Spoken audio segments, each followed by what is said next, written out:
evening and welcome to this week's episode of WBUC Primetime News, coming at you with all the news you need to know from Oswego and the following areas. I'm Devin Higgins. And I'm Marguerite Dillon. It's crazy to think that last week was our last week of homecoming at Oswego. I know, I'm really glad that the football team won. It was a really great game. The Bucks won 28-20. They really played hard and it was down to the wire. Although it was raining, that didn't dampen the spirits of the Bucks.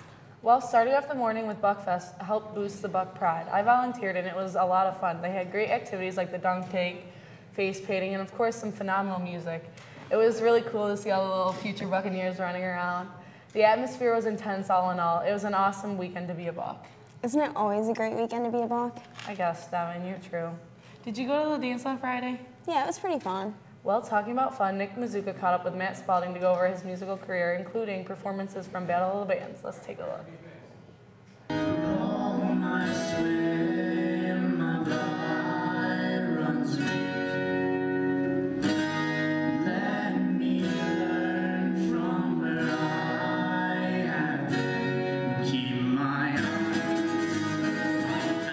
Oswego High School has been home to many musical competitions over the past few years, including Battle of the Bands. One of the bands that stood out to everyone is a band called The Green Mile, composed of Matt Spalding and Kyle Osmond. What inspired you to take up music?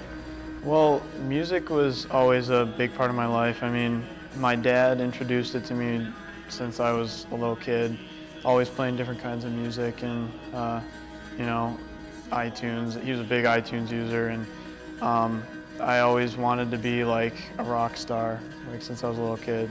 So, I mean, that was a pretty big inspiration for me.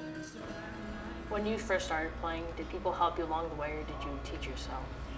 Originally, and this is a true story, I came home one day during I believe it was my junior year, and I was like, I'm really bored.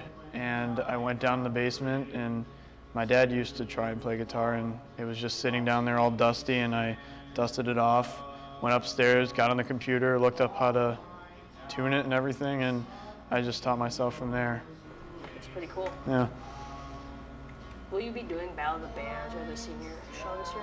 Oh, senior show definitely. Battle of the Bands, I'm pretty sure we're gonna do it, but I've been like hearing like that it's not gonna happen or something, but I'm not sure. But if it's gonna happen, totally. Where do you see yourself in the next 5 years with your music career? Well, I plan on going to college for music education and vocal performance. So hopefully in a classroom teaching a chorus like my chorus teacher now. So yeah, yeah.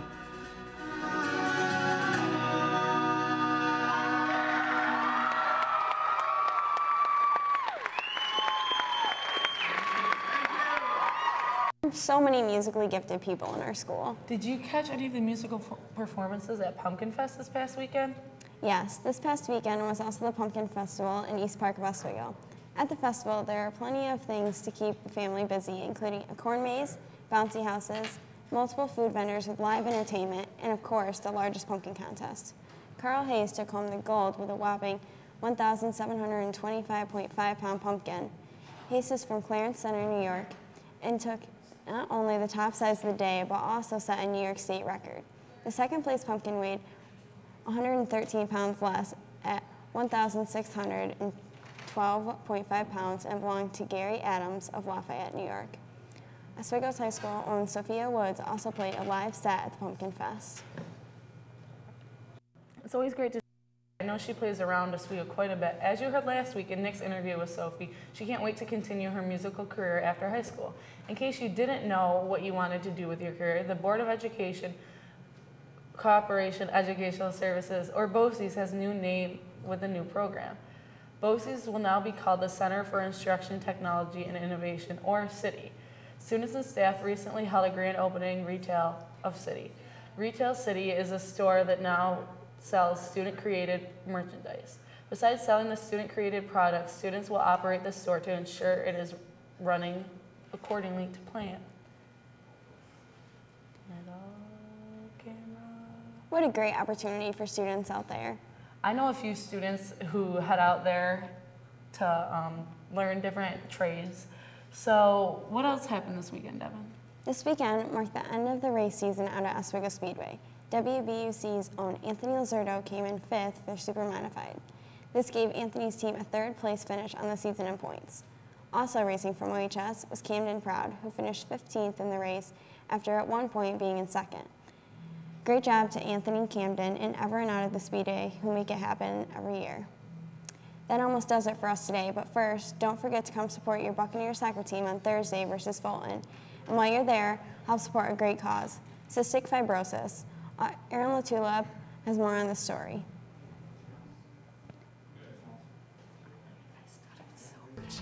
Here to talk to you about the cystic fibrosis fundraiser that the Oswego Boys JV soccer team is putting on this Thursday, October 9th. For those of you who don't know, cystic fibrosis is a disease passed down through family that causes thick, sticky mucus to build up in the lungs, digestive tract, and other areas of the body. It is one of the most common chronic lung diseases in children and young adults. It is a life-threatening disorder. I was able to meet up with a few of the boys JV soccer team players, Tyler Doze, Martin Orta, and Zach Carey. I'm excited for the fundraiser. I think it's a good way to fundraise money for cystic fibrosis to help awareness. As I know, there's going to be a radar gun. We are selling t-shirts for $10 for the event and cause. The jerseys will have our number in one side, and then it'll have the cystic fibrosis logo on the other, and then it'll have our number on the back. It will be a white jersey with blue logos. We got into this event because our coach had a loved one that's been affected by this, and he presented us with the idea, and we liked it, so we're going with it. People with cystic fibrosis can have a variety of symptoms, including very salty tasting skin, persistent coughing at times with phlegm, frequent lung infections, wheezing or shortness of breath, poor growth and slow weight gain, in spite of a good appetite. Make sure to come out and support your boys JV and varsity soccer team with the cystic fibrosis fundraiser. If you want to make donations or are unable to make it to the game, see Mr. or Mrs. Frank. Go Bucks. Yeah.